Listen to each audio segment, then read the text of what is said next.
With all the time we have because of quarantine, we need to be spending it doing the things we love and doing the things we never had time to do before. If you clicked on this video, you are interested in becoming a more independent person. This video, along with the rest of the Princess Diaries I will be making, will help you reflect on yourself and become a better version of you. If we gain one thing from this time in quarantine, it will be a new way of thinking.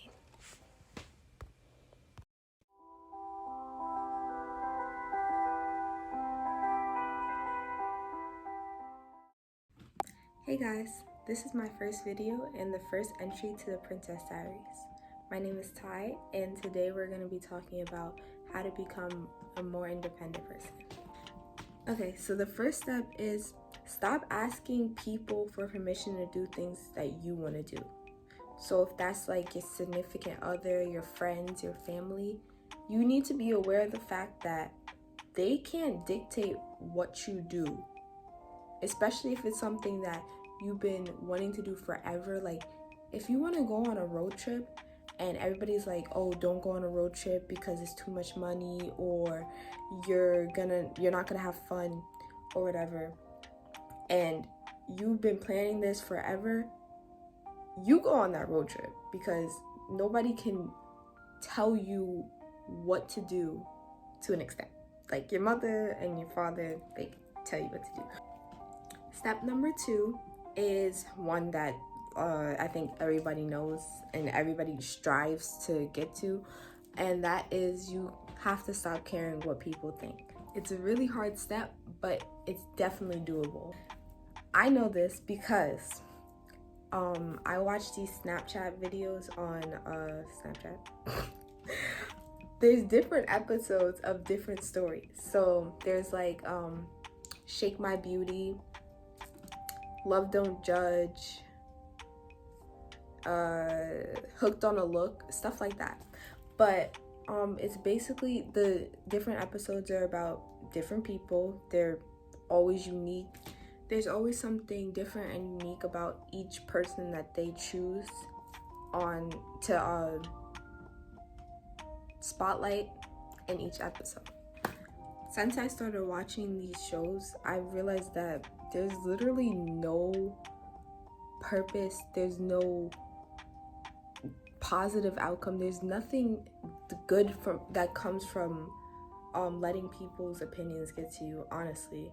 So, and I learned it from these people because they're out there living their lives the way that they want to live it, regardless of how the internet wants them to be or how much everybody's hating on them. They're still doing what they want to do.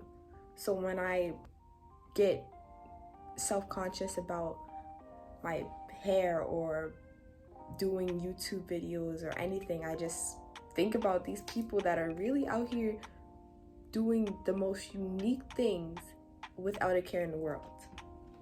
Honestly, caring about what people think is a waste of time. A waste of your time that you could be using to become successful or do what the heck you want to do. And it's just like, people are weird, and I think society and the internet need to get over the fact that there are people out there who do not care and will continue to do what they gotta do. And I think that everybody should be like that, but it's not like that. So with these steps, maybe you can. Step 3 is to be your own rock. And what I mean by that is when you're down or you're stressed or you're just having a bad day, people tend to go to others to comfort themselves when it should be a more self-reflection. There are definitely times where you should go to other people for comfort, but when you learn to support your own emotions and feelings, you become in control of them, and that is a powerful step in becoming an independent person. Being in control of your feelings and emotions and knowing what state of mind you're in at any given point. You become so comfortable with yourself, and it's honestly peaceful, and it takes away a lot of stress, because if you know how you are emotionally, then you're more in tune with yourself. And the last step is probably the hardest. I know I can't get past it because I'm a very social person and I like being able to interact with other people, but it's being able to be by yourself and feel comfortable by yourself.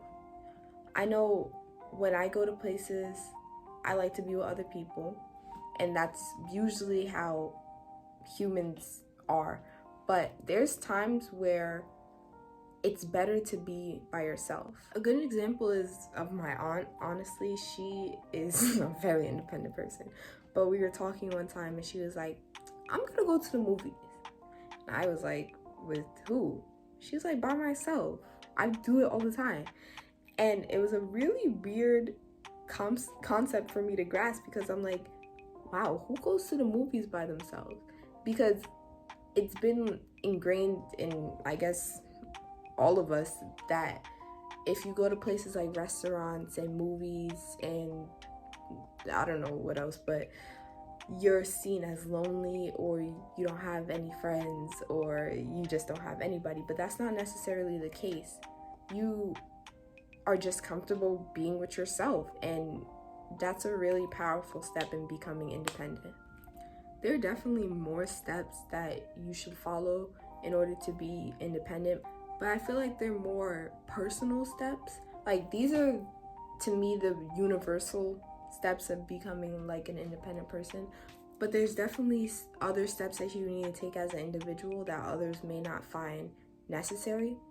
I think that the steps that I just talked about are a good starting point, but there's definitely different levels of independence that people strive for.